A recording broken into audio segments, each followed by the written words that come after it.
Par exemple, au fond, je suis prêt à ne pas me sentir coupable des traites négrières, de Vichy, de l'Algérie, parce que oui, qu'est-ce que ça veut dire? Parce que justement, la culpabilité, elle peut s'hystériser. Regardez, je me sens coupable, etc. En revanche, avoir honte, c'est autre chose. Avoir honte un peu de l'histoire de son pays, c'est quand même le minimum syndical du sujet historico-politique. Si vous n'avez même pas honte, parce que voilà, je trouve je trouve que oui que c'est comment dire, je trouve que c'est un affect politique important.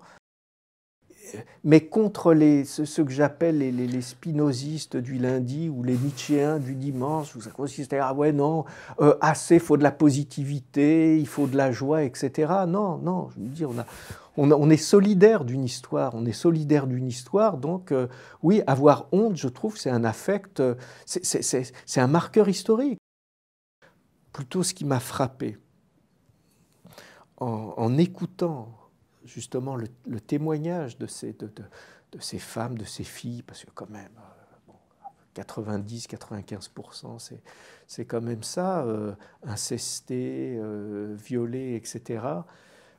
C'est la manière dont dans le récit jouait quand même quelque chose comme une dépropriation, c'est-à-dire on les a dépropriées d'elles-mêmes, c'est-à-dire que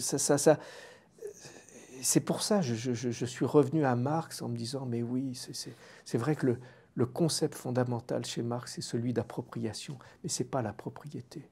C'est-à-dire la définition de l'intimité, la vraie définition de l'intimité, c'est la manière dont on s'approprie soi-même, son corps, sa parole, son monde, etc.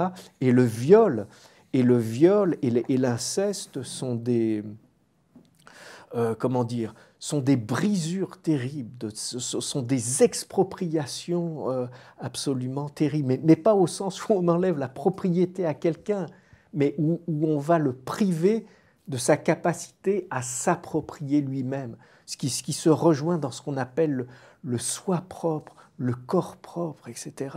Et là, on atteint quelque chose vraiment ouais, de ce noyau que personne ne veut voir parce qu'on dit que c'est à la fois trop facile, etc., de ce noyau de violence pure dans le politique. On ne crie plus à l'injustice, à l'arbitraire, à l'inégalité, on hurle à la honte. Alors qu'est-ce qui vous fait dire ça j'imagine que c'est peut-être des faits. Je ne sais pas, si vous prenez déjà les inégalités sociales, on n'arrive même plus à les trouver injustes, on est obligé de les trouver obscènes. Oui. C'est-à-dire on passe des limites, il y a un moment où on a juste honte, c'est tout. C'est-à-dire on peut même plus se tenir dans le registre du c'est pas très égal quand même, c'est pas juste. La justice, là ça prend des dimensions où on est obligé d'aller dans le vocabulaire de l'obscénité et de la honte pour en parler.